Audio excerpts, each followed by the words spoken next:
As far back as I can remember, I always wanted to be a gangster. Please don't let me, I'm gonna die! Taking them so long. Hey, these guys are professionals. They're the best. Totally. I hate a guy with a car and no sense of humor.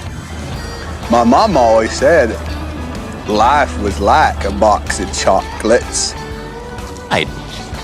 Oh, yeah, the Great Bambino. Of course. I thought you said the Great Bambi. It's the Al Travis Show, and we're lucky to have her on the program with Senator Amy Koch. Senator, how are you doing today? I am wonderful despite the clouds and rain. How are you doing? Well, see, living in farm country, it couldn't be any better, and in my golf course as well. We get a couple of 80-degree days, some wind, everything kind of dries up. Farmers get a little worried. Inch rain comes down, and then, over a couple of days, we couldn't be more thrilled. Down in southern Minnesota, I don't know that it could be more perfect what we've gotten. So sorry if it's a little cloudy for you. We're loving it. No, that's great. It's green. Everything here is green and beautiful. So yeah, so I got a little bit of it. Here's what's two parts, but I want to talk about it. We have protests that are scheduled for tomorrow across the entire nation. It's the next thing from what we've seen for the last week. And at the same time, now this morning, Israel bombed Iran. Argument would have been there yesterday, but, time change. This is going to be a tough weekend, I presume, right? I mean, this is going to be, we need to keep, and I want to just keep stressing this if you're listening to the program. Protest all you want. I'm an old Army guy. I don't care that you burn the flag. I don't want it. But my point being is, as long as it doesn't catch on fire, anybody catches it, I don't care. That's your right. You'll never be invited to my 4th of July party. I know who you are, right. But let's keep it peaceful. There's no such thing as peaceful protest. Protest should be peaceful. Once it's not, then it's rioting. Can we at least go with the idea you shoot something at a cop, firework, water bottle, brick? Yeah. It's. I feel exactly the same way, Al. Good. Like I am all about protest. Do it. I've done it. Great. Yep. I have friends that have protested. I have friends that have protested and been arrested. Great. Yep. That's the risk you take. That's civil disobedience. Good for you. And as a veteran, right? Like that's what we fight for. That's all. Yep. But when you see the violence, and you even saw it here in Minneapolis, right? Where things got hot around what everybody kept saying is ICE is coming into the neighborhood and they're wearing masks and this is what Governor Walz, and I think we're going to get into this. Yeah, we are. Referenced the Gestapo tactics in a speech that he gave then to the U of M law students. Look, you know what they found? 900 pounds of meth. Yeah. That they took off the streets of Minneapolis. 900 pounds of meth. Now, were ICE a part of that? Sure, because they're going to take out the criminals that are here illegally, right? That they're also happen to be being part able of to be deported. But it was county, it was city, like that was a full-scale organized bust that did a lot of really good things. And to have, so like then what you had is folks that were, rioting and protesting that action. And it's the very people that live in that community. And you want to say, folks, you want those drugs off the streets, right? Yeah. Well, what's weird to me, and we'll have to see how it plays out, and I'm going to call the left out. I understand you don't like some aspects of what you're seeing. Okay. But like you're saying, this is a coordinated police law enforcement effort to get 900 pounds of meth off the street. And yet we're rolling in, we're yelling, we're screaming, and I'm like, where do we lose control? Are you going to do the same thing when you see a cop pull somebody over for speeding? Like, we got to get the troops out. I don't get that. I don't know how you stand up for it. I don't know how you argue it. And they were talking about, some were wearing like coverings on their face and they were in unmarked vehicles. Of course they were. You've got probably DEA agents there, right? Like these are guys that maybe undercover folks. If you busted 900 pounds of meth, there was a lot of people involved in that, and probably some people that don't need their faces shown because they need to go to the next one and do the next bust. Yeah, exactly. So, it's a bad argument. Let me ask you this, because the big news yesterday, and I found it fascinating. They called 3 governors of liberal states to the House Committee on, I wrote it down, oversight. And Walz was one of them. And I think he went in with the idea, we're not a sanctuary state. They want this is what they're going to talk about. We're not a sanctuary state, so I'm not going to get in any trouble. I think objectively, I don't care what side you're on, Walz took a beating yesterday by every one of and Emmer started it, and you may not be a sanctuary state, but if you give free health care, free driver's licenses, and whatever, you give all this. Isn't that and then you have your AG say you can't help ICE out. Aren't you a sanctuary state without declaring it? And there's something to that, but they beat him up. Now, I want to give him credit. He didn't take the bait. He had a plan, and he stuck to it. I think his side would say he didn't blow up, and he kind of played both sides where he could still say he wants to be governor of Minnesota and still be running for president. Your thoughts on just how Walz did yesterday and what was a tough place to be for a day? Yeah, well, two things. He showed up. He went. Yeah. So I got to give credit for that, too, right? Starting with he went. I heard he was going. I was like, what are you doing? Like, what? This is like, right? This is, so, you know what? Yeah. Credit, kudos. first of all, for even going. And second of all, as you said, he did maintain his composure. And look, he was getting smacked around. And answering some really tough questions. And you know what? But also, I think what you saw there is the frustration of Congress, and in particular, of course, it was Republicans. But when they talk about, like, we are trying to do things like take out the dangerous criminals, right? That was a promise that President Trump made. That is something that the American people overwhelmingly support. We do not want, if you are here illegally and you are doing illegal things, you're a criminal, get out. Get out. And so when you see things like, again, we talked about this, all the protesting, and then Governor Walz saying Gestapo tactics about the folks that were taking 900 pounds of meth off your streets, Governor. There's frustration. There was also just sort of this pushback against him on, Emmer made a good point, right? Okay, you're not a sanctuary. You don't have a sign saying, welcome to Minnesota. We're a sanctuary state. But when you do give all those free things to folks that are here illegally, undocumented, however you want to say it, it's hard to argue that there isn't a draw there. Of course there is. His point that hit me, I mean, besides giving things away, free college, whatever, that's one thing. But when your AG comes out and says we're not going to have our people help ICE, then you're attracting people saying, yeah, if you're not for the benefits, at least go there because they're not going to kick you out. You can see what his point was, and he could not answer it. I don't know, he wasn't offered a lot of time to answer a lot of questions, but he never gave that great answer. Your thoughts? Yeah, no, that's exactly right. No, that is true also, right? It was not much of time for any of those governors to respond to anything. This was just like, we're going to talk. And that should surprise no one. It's Washington, D.C., and it is the home of grandstanding in politics. But how bad is that compared? You were a senator for a long time here in Minnesota. What is the difference? The process makes me nuts. We're going to give Emmer 5 minutes. You beat on for a while. He gets through 5 minutes. The next person's a Democrat who's going to say, he could walk on water, take a breath. Next 5 minutes, you're beat on. And I would even say, and I'm not ripping Stauber, but we got to a point where you're beating with the ugly stick so bad, he was talking about whether he carried a gun in war because he made that mistake, when he was running. He said those words. What in the world did that have to do with sanctuary cities? It's like that's where it went too far, right? And I look, and I like Pete, and I think that Pete got really fired up. But it does become just then a political theater, right? And I think make your points. Like I said, I think Emmer made good points. I think Pete made some good points, right? When he was talking about the riots and what has, and sort of like tying riots in LA to the riots that happened in Minneapolis and not having control of your people, but then also then you can just step in things that you don't. And again, on the other side too, the Democrats didn't let him speak either. I would say let the governors speak for themselves on the issue, instead of like, you get up now and you get to defend him. Well, maybe let him talk a little bit, ask him some incisive questions, ask him some softball questions. But don't you really do that.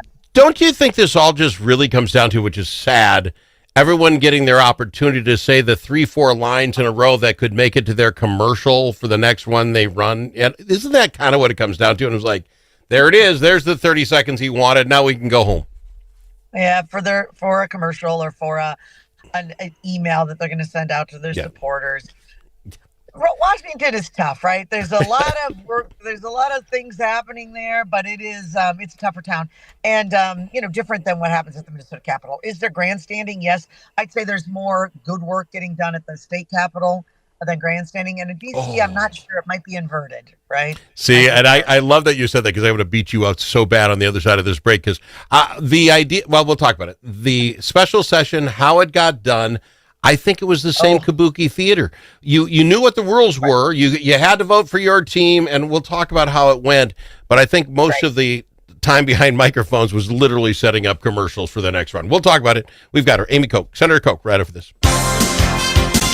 Dust from livestock buildings can be harmful to your animals and to you.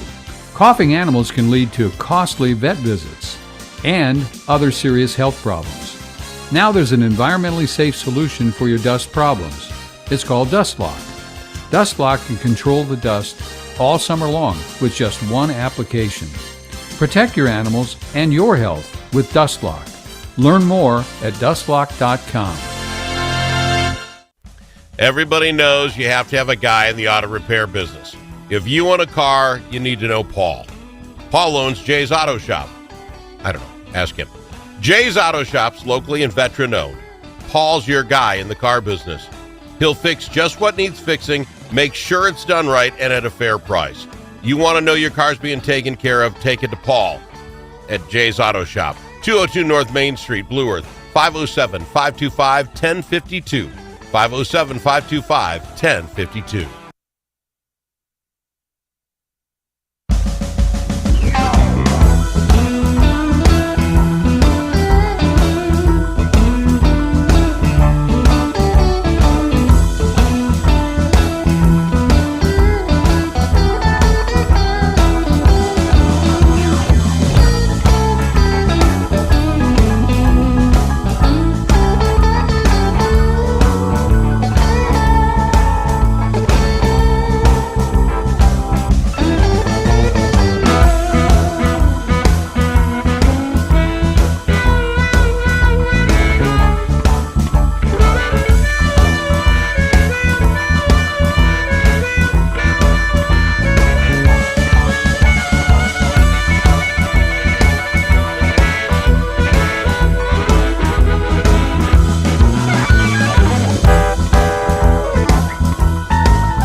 As in alligator. L also in alligator. But it's not alligator. It's the Al Travis Show. We've got our Senator Amy Koch with us. Here's my setup for you. So we go into special session. The powers that be have all agreed this is the numbers and this is how it's going to go. And everyone's going to have to sign the little pledge saying we won't even put amendments on unless all five of us can agree on it. This thing was done. 13, 14 bills, you figure you could be done in 4 or 5 hours. But we had the microphone open. And everybody had to go up and say their piece and get the thing. Don't tell me it's no less kabuki theater than what we saw yesterday. It's just in Minnesota instead of Washington. How wrong am I? This was done. Well, okay, it was done. But here's the thing.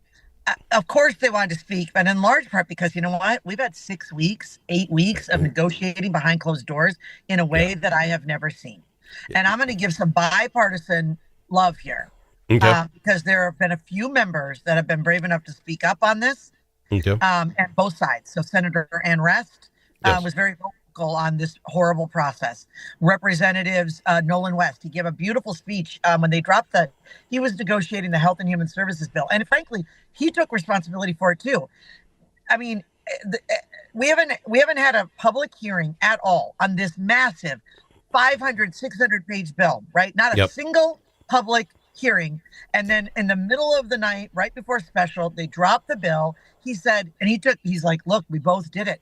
This process is horrible. We need to acknowledge it. He goes, there's not a person in this room that isn't paid to be here, either legislator, staff, or a lobbyist, right? Yep. And the public had no idea or input into what that bill was at all. So, and I also want to Senator Michael Kroon, frankly, the Judiciary Committee, Paul Novotny and Senator Ron Latz, Democrat, Republican, they held their hearings. They got their work done before session, and they had very public hearings. It can be done, and they got a deal. And so I'm going to say yes to them. But I also think what you saw on the floor was like some genuine frustration at members who they don't even know what's in these bills, right? They're not on these conference committees. They're not in these working groups. They're not allowed. So they're also just with the public. They're getting these bills put in front of them and said, okay, vote. Here's the deal. Vote. No amendments. Nothing. Can I throw a kudos out to two? Representative Hortman and Senator Murphy. They end up with Pinky. I presume it's a Pinky swear. You've been in those meetings. The five of them got together, said this is going to go. And if you can't get the votes, if it goes by party lines, they each Pinky swore that they would deliver it. And each one of them had to take a vote they did not like. It was the Minnesota Care for illegal. They had to vote for it or against it, whatever, to make it happen. And they had to go against their own wishes and party. Not a lot of people would do that, I don't think. I got to give them credit. It's too bad it has to be like that. But am I wrong? How often do you come up and say, I mean, Hortman was practically crying after it was done, saying, I had to do it. It was the deal. I give them credit. Yeah, no. So here was the deal, right? So they had in 2023 had passed full medical coverage for Minnesota Care, undocumented. So the deal was that they were going to remove it for adults. It was not only like controversial, but also the cost was skyrocketing. They had 17,000 people in the first 5 months when it was supposed to be 5,000 people for the entire year. That was so it was blowing a hole in the budget as well. So the deal was that they were going to have a separate bill where they removed it, and then they were going to do some additional funding in other areas to sort of for uncompensated care in another bill, which all the Democrats voted for that bill. But what they didn't want to vote for is the removal of what they had done in 2023. Now, in the Senate, Senator Murphy did abide by the deal, and she voted for it, along with a couple other members of her caucus. So it passed with several votes in the Senate, but she still voted for it. And in the House, no member voted for it except Representative Hortman, Speaker Emeritus. And she did it because that was the deal.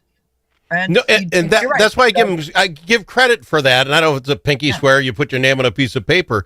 How much, you do this for a living, how much will that hurt them in their respective districts? Is that something where the farther left will now say, she took it from us, I'm going to get in the race? Does this give her, what happens to each of one of those that's a good question, because Senator Murphy's got the much more progressive district there. She represents St. Paul. And so I'd expect her to have a little more trouble with that vote in her district. Speaker Emeritus Hortman represents kind of Brooklyn Park, a little bit more of I wouldn't say moderate, but kind of, right? It's a very blue collar. I would definitely more moderate than Murphy. And I would expect that a lot of folks in her district actually would support that vote. It's more a question for her of, she's the only vote against it, or the only vote to take it away. What does that do for her leadership position in the caucus? And I don't know. Do they say, look, she's the leader, she took the hard vote as leader, so we didn't have to? Or are they going to say, you sold us out? You're gone. I honestly don't know. I don't have a back to congratulating them both doing what they said they would do that's a very hard thing. Who knows what's going to happen? One last thing then from the next 90 seconds. Republicans say they won. They cut the budget by $5 billion. The Democrats say they won because they got all these things. This budget is $12 billion more than 4 years ago. I mean, you can't use the spike bubble and say did anybody win in this? Who won this battle when it's said and done? Look, a little bit of here, a little bit of there.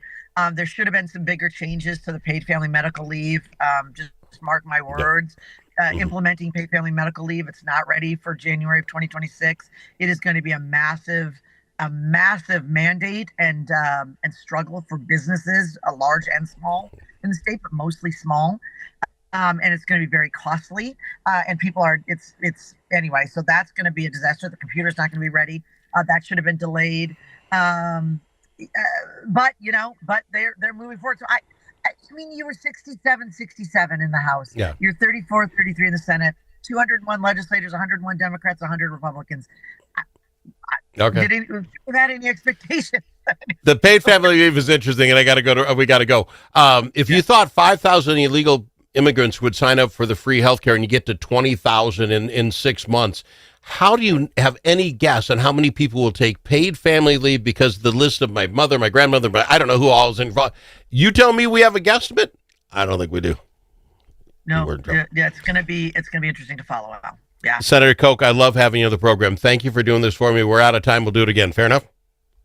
Fair enough. Senator Amy Koch on the Al Travis Show.